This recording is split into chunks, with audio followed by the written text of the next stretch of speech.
Welcome to all of you of my channel learn with study. देखिए हम paper करने जा रहे हैं एसएससी सीजीएल 2019 का, जो टोटल 18 पेपर हुआ था, जिसमें से पेपर नंबर 1 से लेकर के पेपर नंबर 5 यानी 5 पेपर मैं ऑलरेडी सोल्व करा चुका हूं। जो लोगों ने प्लेलिस्ट नहीं चेक किया है वो मेरे चैनल की प्लेलिस्ट सेक्शन में जाएं, उनको ये पूरा का पूरा पेपर नंबर 1 से पेपर नंबर 5 मिल जाएगा। ये है पेपर नंबर 6 जो हुआ है 4 मार्च 2020 का पेपर है, यानी जो हेल्ड हुआ था यानी एग्जाम हुआ था, उस एग्जाम का डेट किस दिन है तो 4 मार्च 2020। शिफ्ट 3 का पेपर हुआ है और इसको हर एक पेपर को मैं 2 पार्ट में डिवाइड कर रहा हूँ, पार्ट 1 और पार्ट 2। पार्ट 1 में 1 to 13 क्वेश्चन ले रहा हूँ और पार्ट 2 में 14 to 25 क्वेश्चन, और एक पेपर आपका सोल्व करा रहा हूँ। जो लोग को क्वेश्चन पीडीएफ चाहिए वो क्या कर सकते हैं, इस वीडियो के कमेंट्स बॉक्स में आपको लिंक प्रोवाइड कर दिया जा रहा है, उसके थ्रू आप वीडियोस ज्वाइन कर लेंगे टेलीग्राम चैनल, तो उसको आपको पीडीएफ 1 से लेकर के 6 यानी 6 पेपर का पीडीएफ मिल जाएगा। 1 by 1 वहां पे आपको पीडीएफ क्वेश्चन प्रोवाइड कर दिया जा रहा है। पेपर नंबर देखिए 1 2 3 4 5 हो चुके हैं, पेपर नंबर 6 ऑन गोइंग चल रहा है। ये 5 पेपर आप चाहो तो मेरे चैनल की प्लेलिस्ट सेक्शन में जा करके वहां से आप देख सकते हो। ठीक है, चलिए देर नहीं करते हम स्टार्ट करते हैं सेशन को। क्वेश्चन नंबर 1 पे आते हैं। देखिए क्वेश्चन नंबर 1 क्या कहा गया है, given table represents the production of different type of motorcycles in thousands over a period of 6 year. Study the table carefully and answer the question that follow. देखो कहा गया कि 2013 से लेकर के 2018 तक ईयर दिया गया है, 6 ईयर, और उसके बाद उन मोटरसाइकिल के टाइप दिए गए हैं A B C and D। उनके प्रोडक्शन दिए गए कि इतने इतने इतने प्रोडक्शन एवरी ईयर हुआ है। अब मेन हम क्वेश्चन पे आते हैं। क्वेश्चन पे क्या कहा गया कि during 2015 the production of which type of motorcycle was more than 25% of the production of all type of motorcycle in 2017। देखिए हमारे पास 2017 की बात की गई है। 2017 के ऑल टाइप यानी इनको जोड़ूंगा तो 80 और 96 176 प्लस 100 276 प्लस 4 280 प्लस 100 यानी 380 का 25% 1 by 4 4 से 9 4 से 36 टू 95 यानी 95 आया। और कहा जा रहा है कि 2015 में कौन सा ऐसा मोटरसाइकिल का टाइप है जो 95 से ज़्यादा है। तो देखो 85 95 से कम है, 89 95 से कम है, 95 तो 95 के इक्वल है यानी ज़्यादा होना चाहिए। एक ही ऑप्शन है 102, और कौन से टाइप में है वो मोटरसाइकिल टाइप डी, तो option number D is the right answer. चलिए नेक्स्ट क्वेश्चन पे आते हैं। क्वेश्चन नंबर देखिए second, the average age of number of person in a group was calculated as 35 which was 2.5 year more than the correct average. There was an error in recording the age of 2 person 38.5 and 40 year instead of 29 and 22 year. The number of person in the group was. देखो यहाँ पे question simple है। Let suppose number of person group में कितने हैं n, उनका calculate किया गया, एवरेज कितना 35, तो सम कितना हो जाएगा n इंटू 35। अब कहा गया है कि 2 ईयर जो 2 पर्सन है उनका गलत एज कैलकुलेट किया, रिकॉर्ड कर लिया गया, तो बताओ गलत कितना किया गया 38.5 प्लस 40 यानी 78.5 यानी 78.5 माइनस बाहर निकाल दूं, उनकी जगह पे हमें शामिल कौन जो करेक्ट करने के लिए हमें करना पड़ेगा 29 प्लस 22 यानी 51 करेक्ट करने वाले को ऐड कर दिया गया, और टोटल नंबर पर्सन कितने हैं यही ये नया करेक्ट एवरेज आ गया, करेक्ट एवरेज। और देखो कंडीशन दिया गया था कि जो 35 है कैलकुलेटेड एवरेज वो करेक्ट ईयर से करेक्ट एवरेज से कितना ज़्यादा है 2.5 ज़्यादा है, यानी करेक्ट कितना होगा 32.5 हो जाएगा, यानी ये कितना हो गया 32.5। अब देखिए मैं यहाँ पे डायरेक्टली करना चाहूँगा, यहाँ से ये जाएगा तो n हो जाएगा, इसको मैं इधर लाऊंगा तो 35n माइनस 32.5n यानी कि 2.5n। चलो इसमें इसको माइनस करूं तो कितना हो जाएगा 78 में 50 माइनस करूं तो 28.5, और एक और कम करूं तो 27.5, और माइनस 27.5 इधर आएगा तो कितना हो जाएगा 27.5। एक डेसिमल से एक डेसिमल चला गया, 25 से काटूं तो 25 से 1 टाइम्स 25, फिर 25 बचा, 25 से 1 टाइम्स यानी n इज इक्वल टू कितना हो गया 11। कौन सा आंसर मैच कर गया, ए इज द राइट आंसर। चलिए नेक्स्ट क्वेश्चन पे आते हैं। Question number 3। देखिए थर्ड क्या दिया गया है, मेरा पेन ले लेता हूं। देखिए थर्ड दिया गया है कि sec theta plus tan theta is equal to P. Theta की वैल्यू 0 से 90, हमें इसकी वैल्यू निकालनी है। तो देखो अगर आपने पढ़ा होगा ट्रिग्नोमेट्रिक 70 डेज मैथ कोर्स मेरा भी पढ़ा होगा, तो आपको पता होगा कि sec theta plus tan theta P है, तो sec theta minus tan theta होता है पी के अपोजिट 1/p। अब देखो इस इक्वेशन को फर्स्ट, इस इक्वेशन को सेकंड, दोनों को मैं ऐड करूं तो ये कैंसिल हो जाएगा। इधर कितना आएगा 2 सेक थीटा, और इधर क्या हो जाएगा p plus 1/p। p plus 1/p LCM लूंगा तो क्या हो जाएगा p square plus 1 upon p।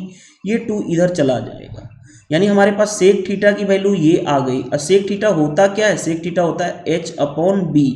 देखो p निकालने की जरूरत नहीं है, आप एक ट्रायंगल पढ़े हो तो आप आसानी से कर सकते हो। ये एंगल थीटा है, ये क्या होता है p, ये क्या होता है b, और ये क्या होता है h। ये होता है पी स्क्वायर प्लस 1 2p, और यहाँ पे क्या होता है पी स्क्वायर माइनस 1। तो p की वैल्यू डायरेक्टली स्टैंडर्ड ट्रायंगल है, पाइथागोरस थ्योरम को फॉलो करता है, यानी पाइथागोरियन थ्योरम को फॉलो करता है। तो यहाँ से p की वैल्यू क्या हो जाएगी पी स्क्वायर माइनस 1, यानी p की वैल्यू कितनी हो गई पी स्क्वायर माइनस 1। आपसे निकालना जो है, देखो क्या निकालना है, P square minus 1 upon P square plus 1।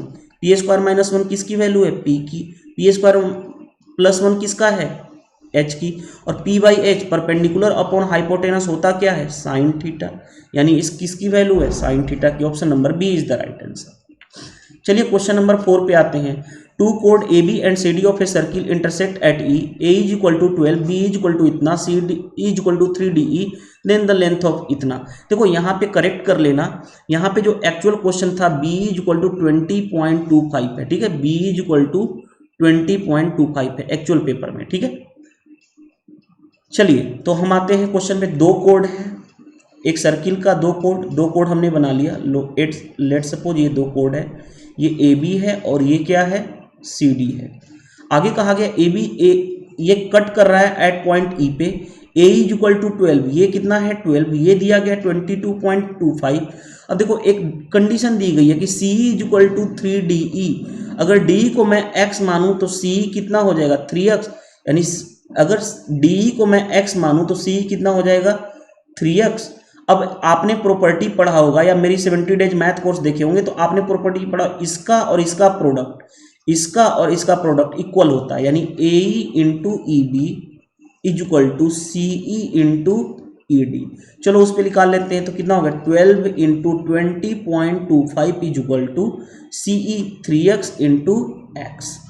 चलिए देखिए 3 से मैं कैंसिल करूं तो ये कितना हो गया 4, 20 चौके 80 और 25 चौके 100, 80 और इधर से एक आया यानी 81 is equal to X square, यानी x की वैल्यू कितनी आ गई 9। हमें क्या निकालना है c की लेंथ, c है कितनी 3x, तो 3x की वैल्यू निकालनी है, 3 into 9 that means 27 right answer हो जाएगा। कौन सा मैच करेगा, ए इज द राइट आंसर। चलिए नेक्स्ट क्वेश्चन पे आते हैं। देखिए क्वेश्चन नंबर 5 दिया गया कि x plus Y plus Z 3 है, x square plus Y square plus Z square 101 है, तो हमें इसकी वैल्यू निकालनी है। आपने फॉर्मूला देखा होगा कि X cube plus Y cube plus Z cube minus 3xyz क्या होता है x plus Y plus Z अंदर रूप में X square plus Y square plus Z square minus X Y plus Y Z plus Z X. ठीक है, एक बार मैं चेक कर लूँ क्या मैं विजिबल हूँ, क्लियर, ठीक है। अब देखिए ध्यान से, यहाँ पे x plus Y plus z की वैल्यू 3 है, 3 रहने दो। X square plus Y square plus Z square की वैल्यू कितनी है 101 माइनस, लेकिन इसकी वैल्यू तो हमें चाहिए ना, अगर इसकी वैल्यू आ गई तो हमारा काम हो जाएगा।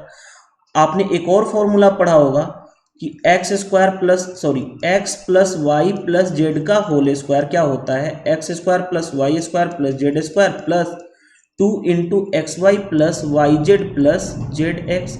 चलो x plus Y plus z यानी 3 का स्क्वायर 9, इसकी वैल्यू कितनी है 101 प्लस 2 इंटू, मैं इसको ऐसे ही रहने देता हूँ, लिखता नहीं हूँ इसको, ये इधर जाएगा तो माइनस हो जाएगा माइनस 92 और 2 से डिवाइड हो जाएगा तो किसकी वैल्यू मिल जाएगी हमें जो निकालना है, यानी कितना हो गया माइनस 46।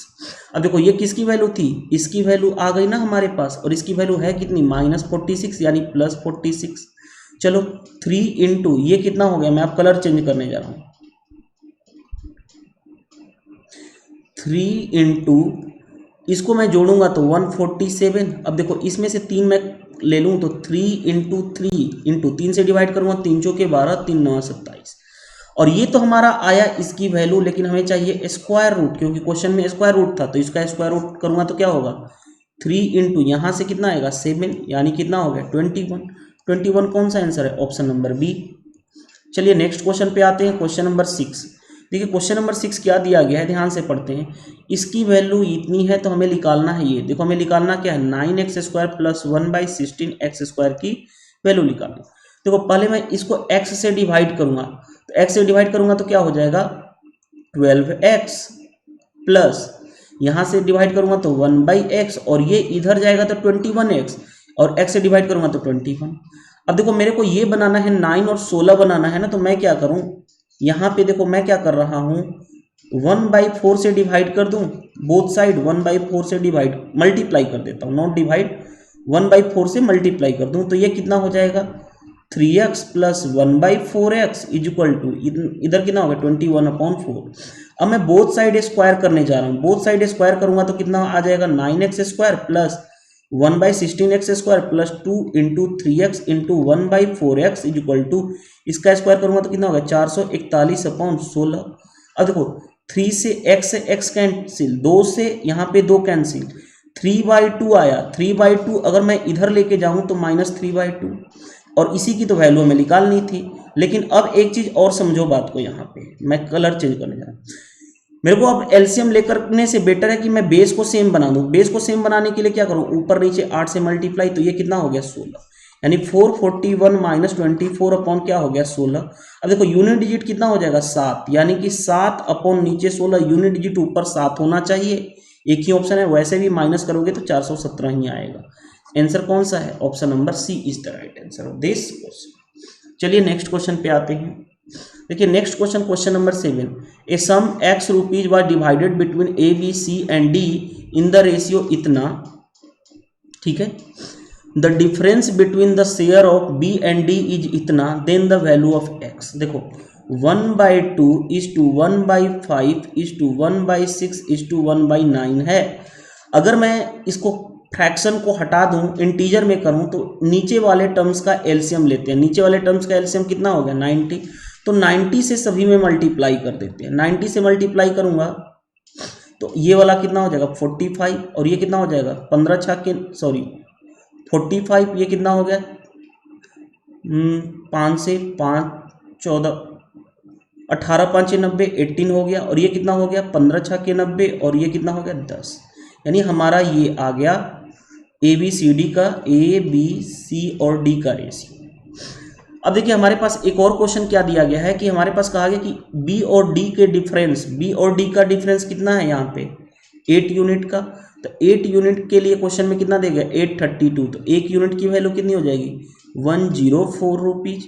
हमसे निकालना क्या है एक्स क्या है टोटल सम, यानी एक्स टोटल सम, एक्स की वैल्यू निकालनी है, टोटल को ऐड करना पड़ेगा। देखो टोटल को मैं ऐड करने जा रहा हूँ, टोटल को ऐड करने जाऊँ तो देखो 40 10 50 10 60 10 70, 70 और 10 80, 80 8 88 आ रहा है यार, 88 को 188 इंटू 104 मल्टीप्लाई करूंगा। देखो यूनिट डिजिट पे काम करो, 8 इंटू 4 कितना हो गया 2, यानी आंसर यूनिट डिजिट कितना होना चाहिए 2, 4 है नहीं हो सकता, 6 है नहीं हो सकता, 8 है नहीं हो सकता, एक ही ऑप्शन है, option number A is the right answer of this question. तो क्वेश्चन आसान था, इसमें कुछ करना नहीं था, आसानी से किया जा सकता था, ठीक है।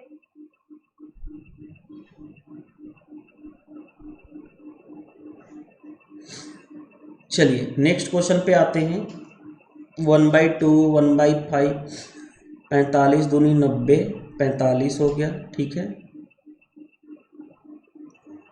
ओके, 18 5 90, ठीक है, 15 6 90, ठीक है, ठीक है, कोई इशू नहीं। चलिए नेक्स्ट क्वेश्चन पे आते हैं।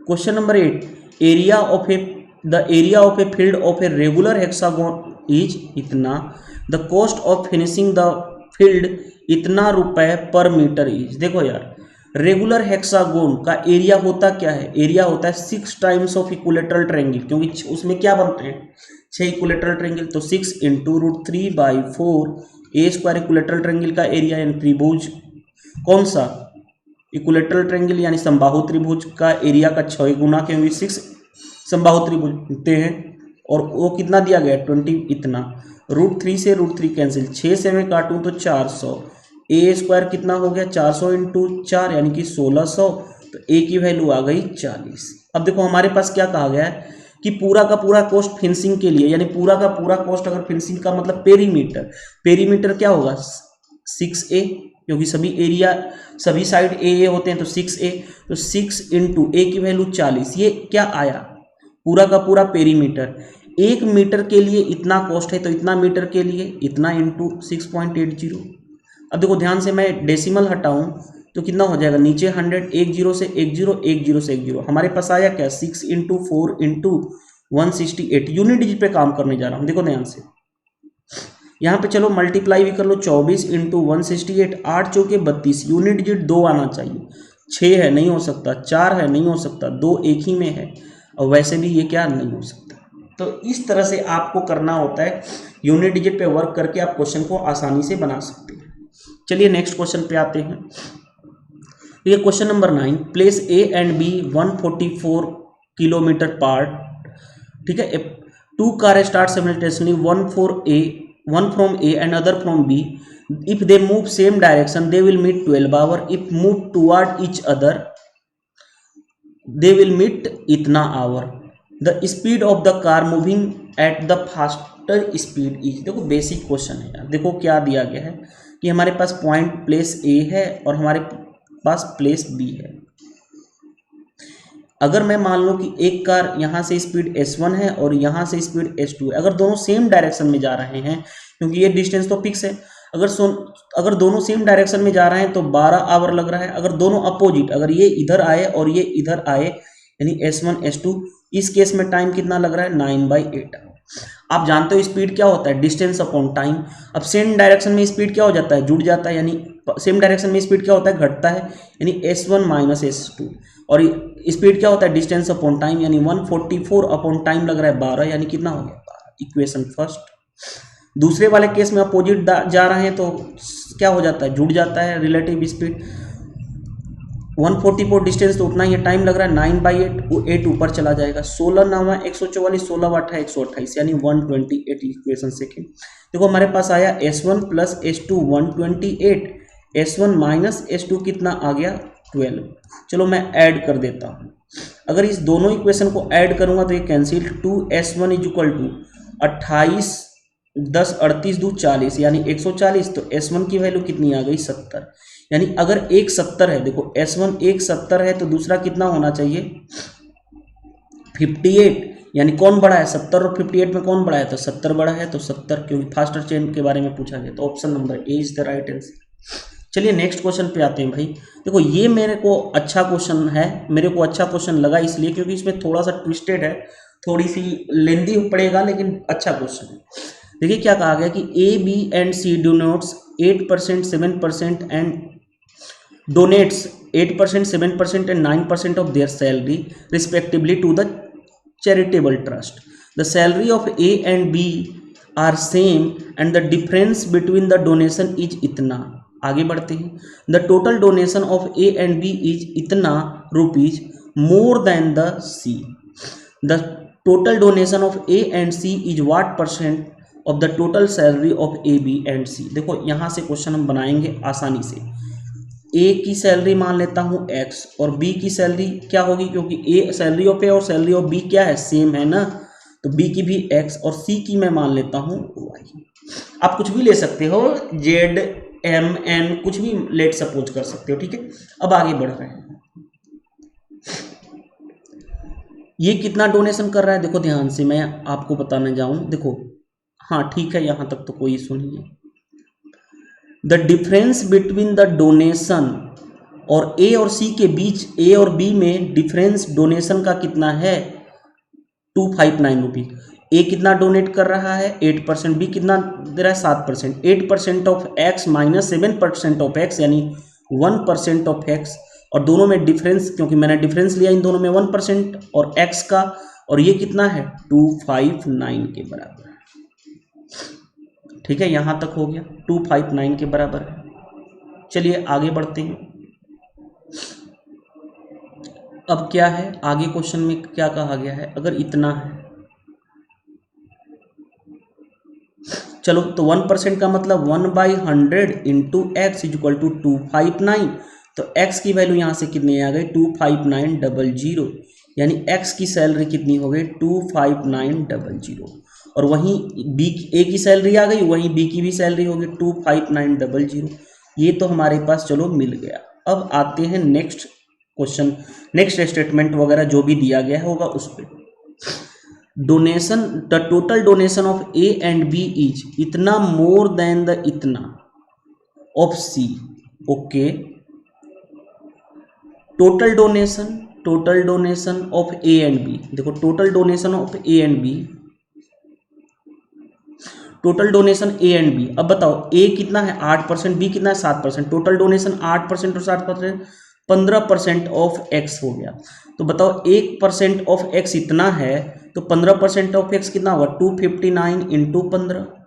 चलो इससे ये पता चलेगा कि टोटल डोनेशन ए और बी का मिला करके है कितना।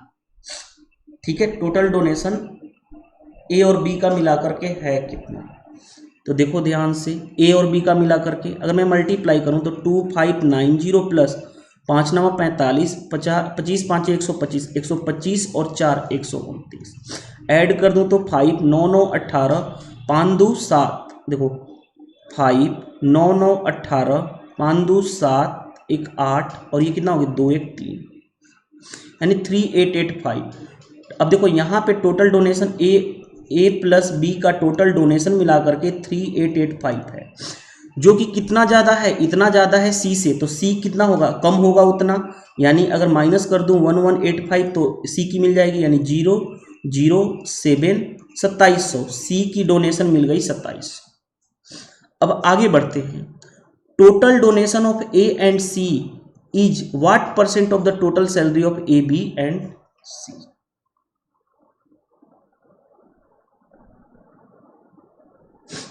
देखो टोटल डोनेशन क्या कहा गया है,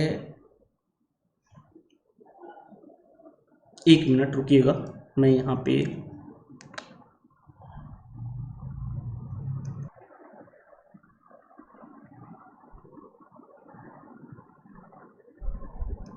मैं थोड़ा सा इसकी सेटिंग कर देता हूँ, रुक जाइएगा।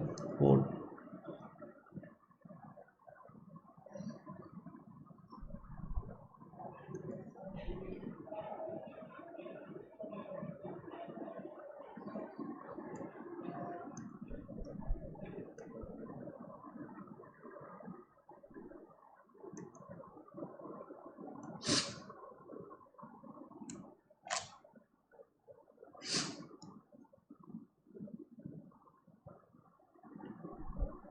कहाँ पे प्रॉब्लम आ रही है, मैं बार बार करते जा रहा हूँ।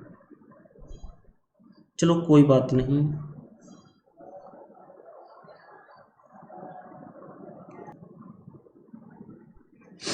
एक बार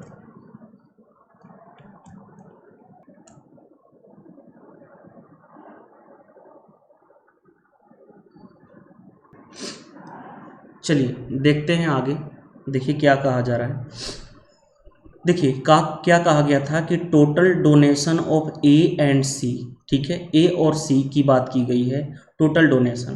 देखो तो सी का डोनेशन तो भाई 2700 है, ए का डोनेशन बताओ 1% इतना है, ए का डोनेशन कितना है 8%, तो 1% इतना तो 8% ऑफ एक्स, 8% का मतलब 8 से मल्टीप्लाई 259 इंटू 8 मल्टीप्लाई कर लेता हूँ, 9 8 72, 7 25 बटा 200, 200 और 7 207, यानी 2072 डिवाइडेड बाई। आगे बढ़ते हैं, क्या कहा गया है, देखो यहाँ पे एक चीज़ और दिया जाएगा ना, क्या देखो 9% किसका डोनेशन है, सी का, तो सी का 9%, देखो 9% सी का डोनेशन है, और सी का डोनेशन है कितना 2700, तो 1% कितना हो जाएगा 300, तो 100% निकालूं तो 100% कितना हो जाएगा 30,000, यानी सी की सैलरी कितनी आ गई 30,000। अब आगे बढ़ते हैं, आउट ऑफ टोटल क्या कहा जाए, टोटल सैलरी देखो 2 2 4 3 7 7 7 7 700 मान लेता हूँ, अगर मैं इन सभी को जोड़ रहा हूँ तो 700, 50 50 प्लस 100 और प्लस 9 9 18, यानी 818, 8 8 8 डबल जीरो है, चलो डबल जीरो परसेंटेज में करने के लिए 100 से मल्टीप्लाई, 2 जीरो से मैंने 2 जीरो कैंसिल कर लिया, इसको मैं ऐड करूंगा तो 2 7 7 4 अपॉन कितना हो गया 8 1 8, कितना टाइम्स में जाएगा 8 5 40, 8 6 48, 6 नहीं हो पाएगा यानी 5 पॉइंट समथिंग होगा, 5 पॉइंट समथिंग क्या है 6 पॉइंट समथिंग है, 6 पॉइंट समथिंग है, 7 पॉइंट समथिंग है, एक ही ऑप्शन है 5 पॉइंट समथिंग, तो ऑप्शन नंबर क्या हो जाएगा B is the right answer of this question. चलिए नेक्स्ट क्वेश्चन पे आते हैं, क्वेश्चन नंबर 11। देखिए क्वेश्चन नंबर 11 क्या कहा गया, 4 man and 6 women can complete a certain piece of work in 5 days and 3 men and 4 women can complete in 7 days. In how many men assist with 25 men to complete इतना times of the same work in 5 days। देखो यार basic question है time and work का, 4 man plus 6 women किसी काम को कितने दिन में कंप्लीट कर रहे हैं 5 डेज में, इज इक्वल टू वहीं सेम वर्क कितना है 3 man and 4 women, 3 man plus 4 women मिलकर के कितना दिन में कर रहे हैं 7 डेज में। तो यहाँ मैं मैन और वुमेन में रिलेशन निकाल दूं, अब देखो मैं मल्टीप्लाई डायरेक्टली करूंगा, 20 मैन यहाँ पे 21 मैन, डिफरेंस कितना हो गया 1 मैन का, यहाँ पे देखो 30 वुमेन और यहाँ पे 28 वुमेन, यानी डिफरेंस कितने का हो 2 वुमेन, यानी मैन बाई वुमेन कितना रेशियो आ गया 2/1, यानी मैन की इफिशियंसी 2 और वुमेन की 1। तो कहीं से भी टोटल वर्क निकालना है, ये टोटल वर्क हो जाएगा, चलो मैं रख देता हूँ 4 इंटू मैन की इफिशियंसी 2 यानी 8 प्लस 6 इंटू वुमेन की इफिशियंसी उतनी है 6 इंटू क्या हो गया 5, यानी 14 इंटू 5 यानी 70 कितना हो गया टोटल वर्क। लेकिन इसका तो क्या कहा जा रहा है इतना times of the same work, अब इसका सेम वर्क यही है टोटल वर्क, इसका कितना टाइम्स इतना, यानी 2 से ही इतना, यानी 2 दूनी 4 5/2 यानी कितना हो गया 35 इंटू 5 30 5 150 और 150 प्लस 25 175, ठीक है 175 हो गया। और ये 175 किसको किसको करना है, हाउ मेनी मैन मान लेते हैं एक्स मैन प्लस 25 वुमेन और कितने दिन में 5 दिनों में, और टोटल करना कितना है वर्क 175, ये काटूं तो 25, चलो 5 तियाँ 15 और 35 5 इतना हो गया, चलो x man x into man की इफिशियंसी 2 प्लस 25 इंटू वुमेन की इफिशियंसी 1 इज इक्वल टू 35, यानी 2x इज इक्वल टू इधर जाएगा 35 माइनस 25 यानी कि 10, तो x की वैल्यू कितनी आ जाएगी 5, यानी कितने मैन की जरूरत होगी 5 मैन की, option number D is the right answer.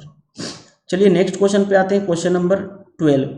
In a triangle ABC angle B is equal to 72, angle C is equal to 44, BC is produce to D, the bisector of B and ACD meet at E, what is the major angle of angle BEC। देखो ध्यान से कहा क्या कहा गया question में कहा गया कि ये एक ABC ट्रायंगल है, A B and C triangle है, ये वाला एंगल दिया गया है 72 डिग्री और ये वाला एंगल दिया गया है 44 डिग्री। अब आगे बढ़ते हैं, BC produce to D, BC को, ये BC लाइन है, इसको बढ़ा करके D पे प्रोड्यूस कर दिया गया। बाइसेक्टर ऑफ एंगल B, इस एंगल का बाइसेक्टर,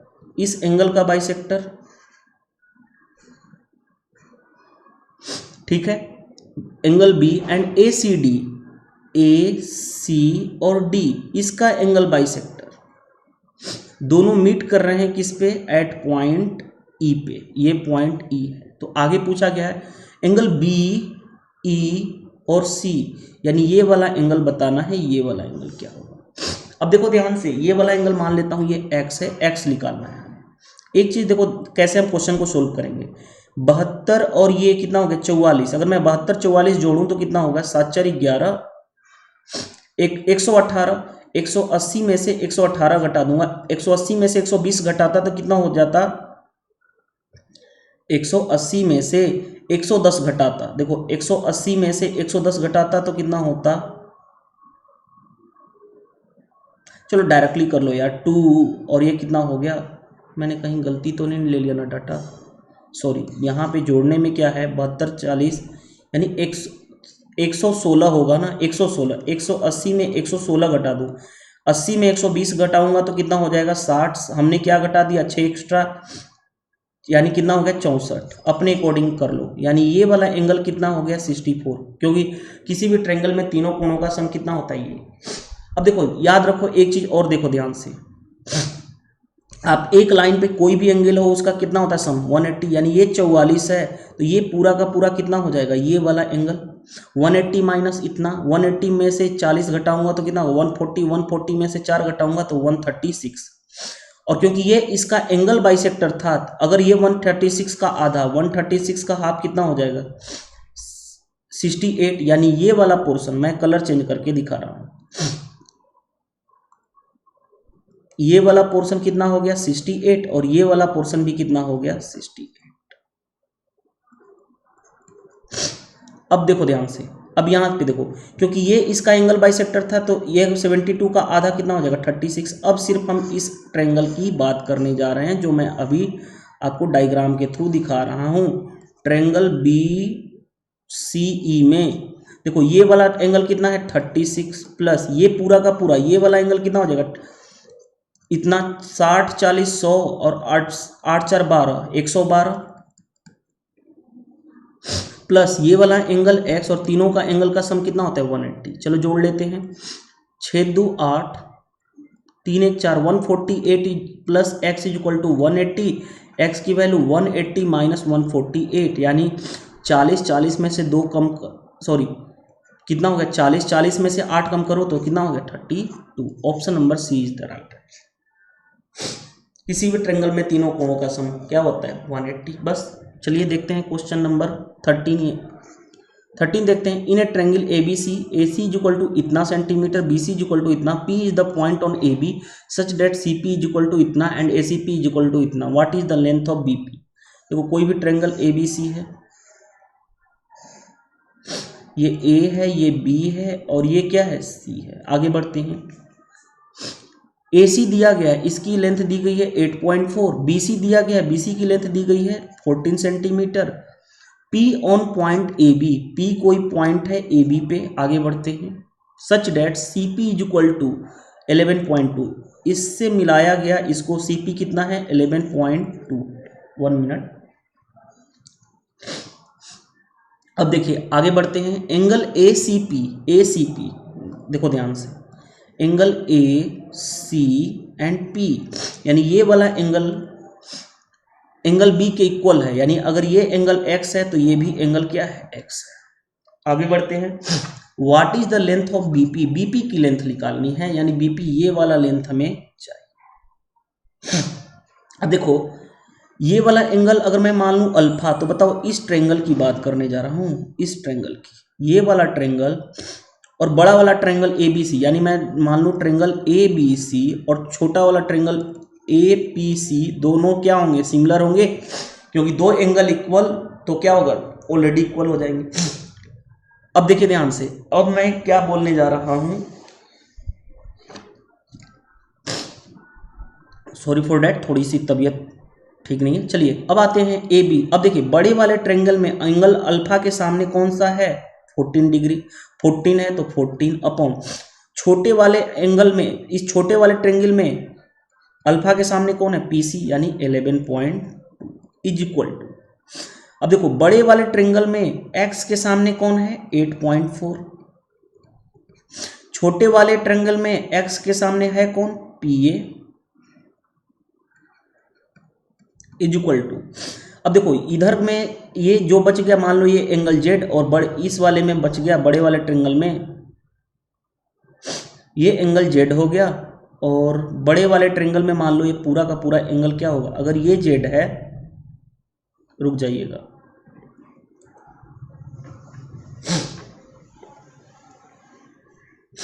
तो जो एंगल रह गया हमारा, ये जो एंगल कौन सा रह गया, ये वाला पूरा का पूरा, ये वाला क्या रह जाएगा Z।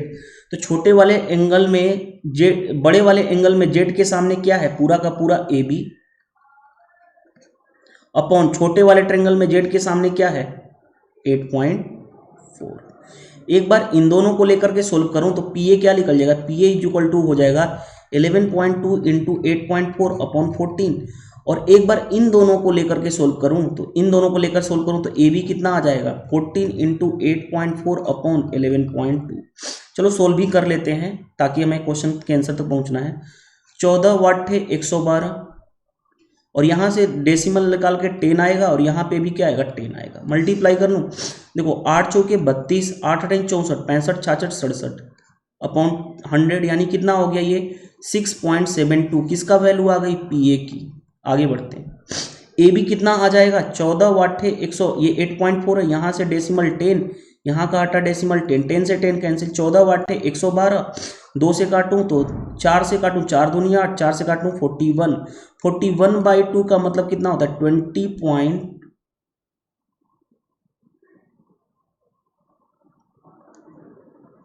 41/2 का मतलब कितना हो गया 20.5।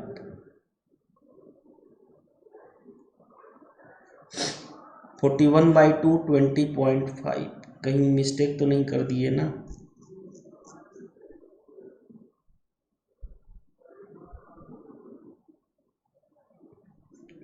चौदह वाट 112, ठीक है। 4 से 4 दूनी 8, 4 से 4 इकाई 4, 41/2 20.5। अब देखो 20.5 तो हो गया। एक बार मैं रुक जाइएगा, मैं विजिबल हूँ ना, ठीक है। एक बार इरेज हटा देता हूँ सारा कुछ, ठीक है। देखिए 4 से काटता तो यहाँ पे 21 होगा ना, 4 दूनी 8 और 21 इंटू 21 चौ 84 यानी 21/2 यानी कि 10.5। अब देखो यहाँ हमारे पास पूरा का पूरा ए बी कितना आ गया, ए बी आ गया 10.5। ए पी ये वाला लेंथ है कितना, ये वाला 6.72, तो हमें निकालना है बी पी ये वाला लेंथ, तो 10.5 माइनस 6.72 घटाऊंगा तो कितना हो जाएगा 0.8, और यहाँ पे कितना हो जाएगा, ये हो गया 4, 4 में से 7 और ये हो गया 3 पॉइंट यानी कि आएगा कितना 3.78। कौन सा आंसर मैच कर जाएगा, option number C is the right answer. तो हमारा क्वेश्चन बन गया आसानी से। 10.50 में से 6.72 घटाओगे तो आएगा 3.78। Option number C is the right answer. तो हमने क्या कर लिया, इस पार्ट में 1 से लेकर के 13 क्वेश्चन तक कंप्लीट कर लिए। वीडियो सेशन पसंद आएगा तो वीडियो को लाइक कर दीजिएगा। नेक्स्ट जो पार्ट होगा वो पार्ट 2 में हम 14 से 25 जो बचे हुए क्वेश्चन है उसको हम कंप्लीट कर देंगे। थैंक यू, बाय बाय, मिलते हैं हम नेक्स्ट सेशन में। Thank you.